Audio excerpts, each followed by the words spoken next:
एक ऐसी रहस्यमयी शक्ति जिसके सामने औरंगजेब हुआ पराजित।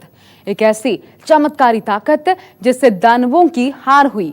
एक ऐसी शक्तिपीठ जो महर्षि दधीची के अमर त्याग का जिंदा सबूत है। और एक ऐसा शिवधाम जहां पेड़ पर साक्षात दिखते हैं गजानन के प्रमाण।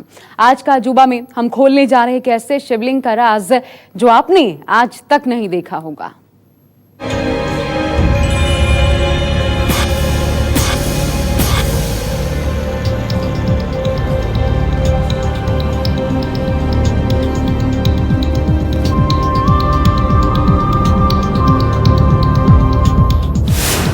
जिस शक्ति के सामने औरंगजेब ने मानी हार,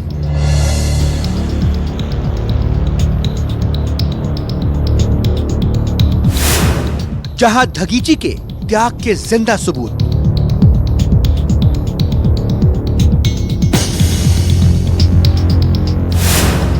जहां इंद्र ने की थी महादेव की उपासना,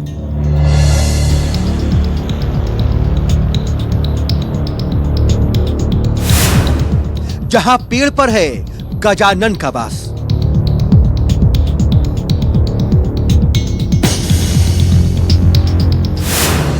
जहां आज भी हैं शिव के साक्षात प्रमाण।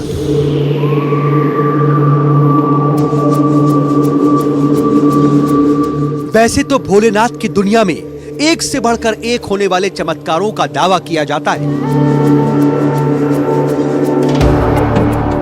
लेकिन आज हम अपनी आंखों देखी आपको शिव का एक ऐसा संसार दिखाने जा रहे हैं जिसे इस धरती पर महादेव की मौजूदगी का साक्षात प्रमाण माना जाता है। जिस शिवलिंग के बारे में कहा जाता है कि वो आदिकाल से है, ये भी कहा जाता है कि भगवान शिव स्वयं यहाँ पर प्रकट हुए थे और इंद्र ने उनको यहाँ पर प्रकट होने के लिए तपस्या करी थी, पूजा पाठ करी थी और उसके बाद ही शिवलिंग की यहाँ पर स्वयंभू तरीके से खुद भगवान शिव ने स्थापना करी थी। भगवान शंकर का एक ऐसा शक्ति धाम जिसका वर्णन वेदों से लेकर पुराणों तक में मिलता है। इस रहस्यमयी स्थान का एक रिश्ता महर्षि दधीची के साथ भी जुड़ता है। वही दधीची जिन्होंने देवताओं को अपनी हड्डियां तक दान कर दी थी और फिर दधीची की उन्हीं हड्डियों से बने बाण से देवताओं ने राक्षसों का संहार किया था।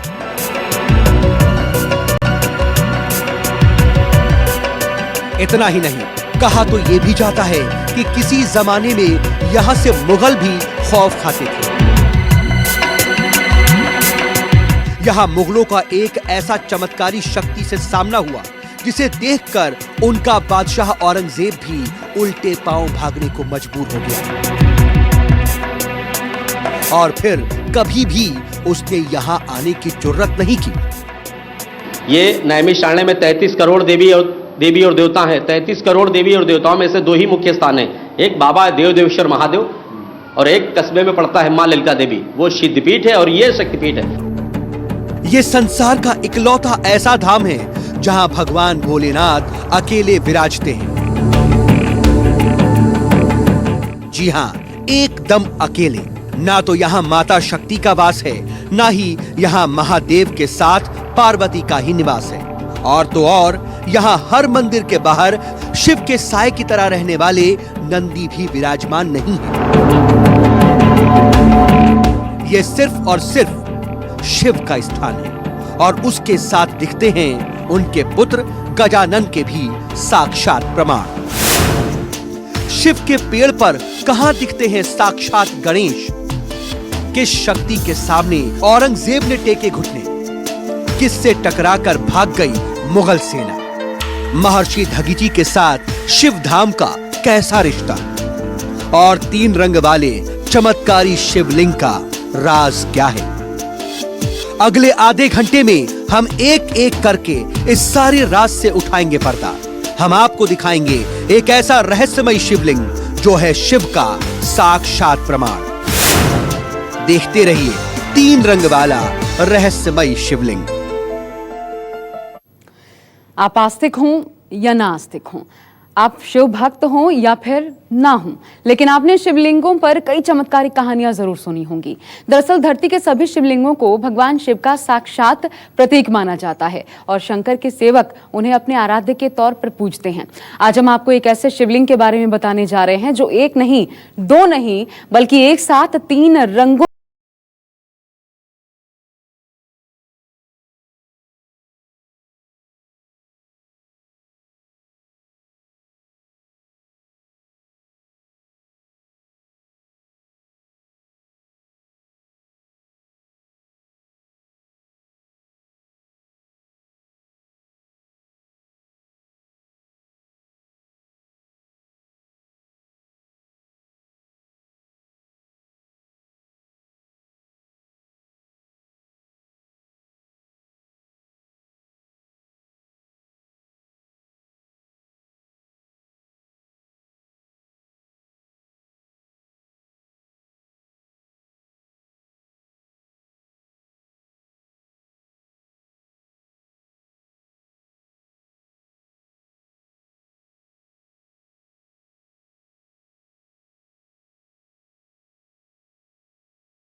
आप भी करिए 3 रंगों वाले इस रहस्यमय शिवलिंग के साक्षात दर्शन।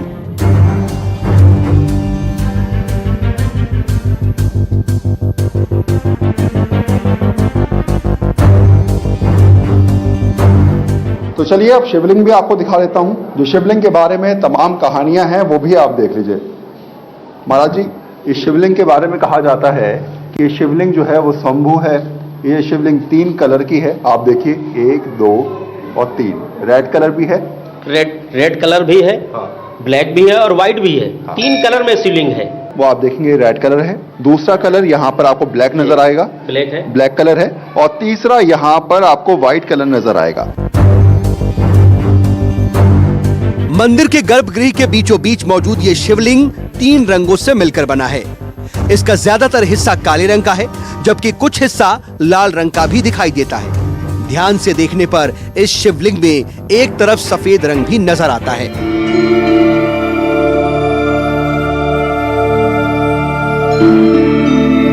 इस तरह 3 अलग अलग रंगों वाला ये दुनिया का इकलौता शिवलिंग है। इसे स्वयंभू शिवलिंग भी कहा जाता है, यानी इसकी स्थापना किसी इंसान या शिव के किसी सेवक ने नहीं की। ये इतना पुराना है कि ये यहाँ कब और कैसे प्रकट हुआ। शिव के अनुयायियों का मानना है कि ऐसे शिवलिंग की स्थापना भगवान शंकर की प्रेरणा से स्वयं प्रकृति करती है। जब हमने इस स्वयंभू शिवलिंग के इन 3 रंगों के पीछे का रहस्य जानने की कोशिश की, तो सुनिए मंदिर के पुजारी ने क्या कहा। तो ये 3 कलर होने के पीछे कोई कारण? अब ऐसा है, ये स्वयं स्थापित है, स्वयं स्थापित है। अब ये पता नहीं, लेकिन औरंगजेब के शासनकाल में इसको पहले खोदना शुरू किया। जब खुद ही नहीं तो इसमें तलवार मार दी। जब तलवार मार दी तो इसमें में से दूध की धारा निकलने लगी।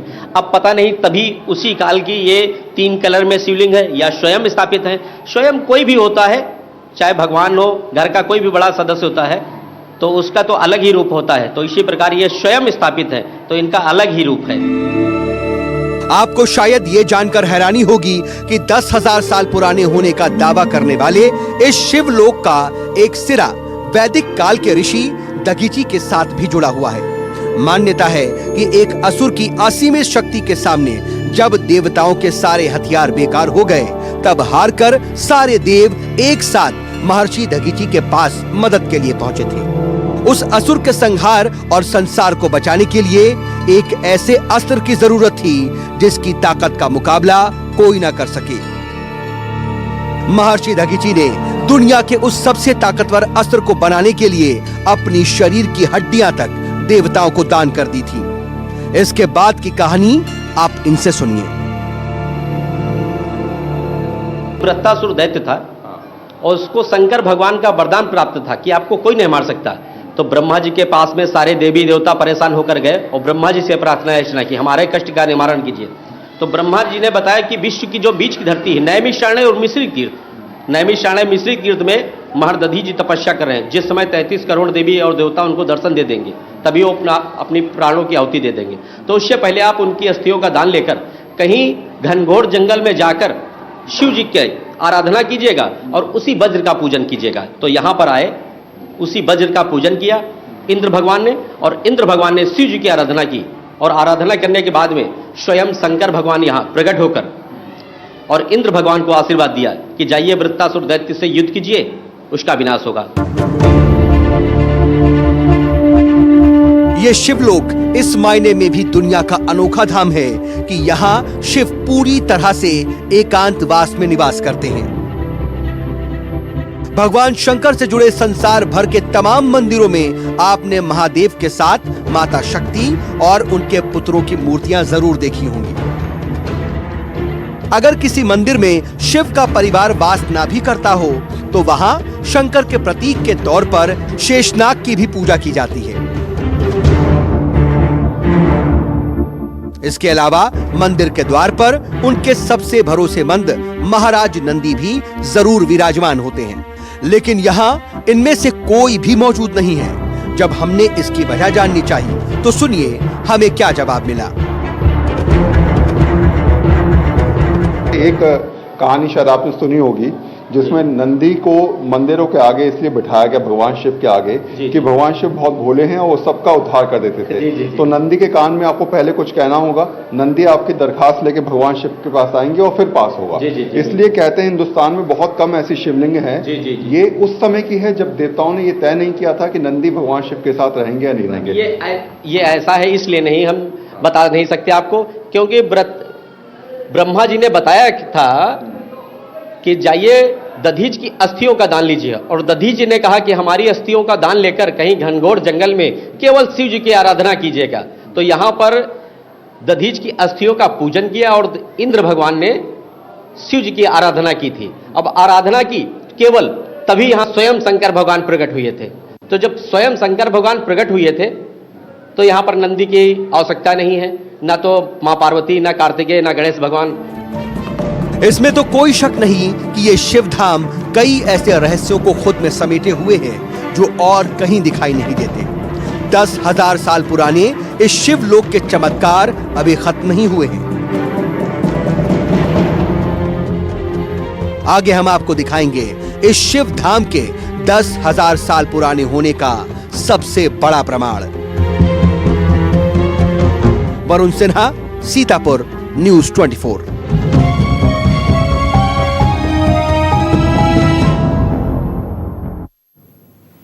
आप सोच रहे होंगे कि आखिर हम इस रहस्यमय शिवधाम को 10,000 साल पुराना क्यों कह रहे हैं। इस सवाल का जवाब शिव के उस चमत्कारी मंदिर के ठीक बाहर मौजूद है। क्या है वो प्रमाण और क्यों इसे कहते हैं शिव के साक्षात निशान, इस रिपोर्ट में देखिए। बाबा देव देवेश्वर धाम में मौजूद हर चीज अपने आप में सवालों का ऐसा पिटारा है जिसके जवाब तलाशने में विज्ञान भी मौन हो जाता है। ऐसा ही एक राज है ये वटवृक्ष। ऐसी मान्यता है कि मंदिर के मुख्य द्वार के ठीक बाहर मौजूद ये पेड़ तब से यहाँ है जब से यहाँ स्वयंभू शिवलिंग स्थापित हुआ। ये पेड़ कितना पुराना है इस बारे में तो किसी को नहीं पता, लेकिन यहाँ आने वाले लोगों का मानना है कि ये 10,000 साल से भी ज्यादा पुराना हो सकता है। पुराणों में इस बात का जिक्र किया गया है कि जब वटवृक्ष यानी कि बरगद के पेड़ की आयु 10,000 साल हो जाती है तो उसमें कई देवी देवता वहां पर वास करते हैं। और सर्वप्रथम गणेश की प्रतिमा इस वटवृक्ष में आप देख भी सकते हैं। ये सिर्फ अगर आप समझेंगे तो ये मंदिर के ठीक सामने है और शिवलिंग मुखी, आपको शिवलिंग के मुख की तरफ जो है वो गणेश जी का मुख भी आप समझ सकते हैं। तो ये गणेश जी की प्रतिमा एक तरीके से कहा जाए जो वृक्ष पर उभरी है, उसको देखने के लिए लोग दूर दराज से आते हैं। इस मंदिर में आने वाले भक्त इस शिवलिंग के साथ साथ इस वट वृक्ष की पूजा जरूर करते हैं। भक्तों की माने तो ये इस शिवलोक में मौजूद ऐसा चमत्कारी वृक्ष है जो भक्तों की सारी मनोकामनाएं पूरी करता है। वैसे तो इस वट वृक्ष के चमत्कार से जुड़ी कई कहानियां आपको आसपास सुनाई पड़ जाएंगी, लेकिन भक्तों की जिस चीज में सबसे गहरी आस्था जुड़ी है वो है पेड़ पर मौजूद ये निशान। इस पेड़ पर प्राकृतिक तौर पर ऐसी आकृति दिखाई देती है जो देखने में हूबहू गणपति जैसी लगती है।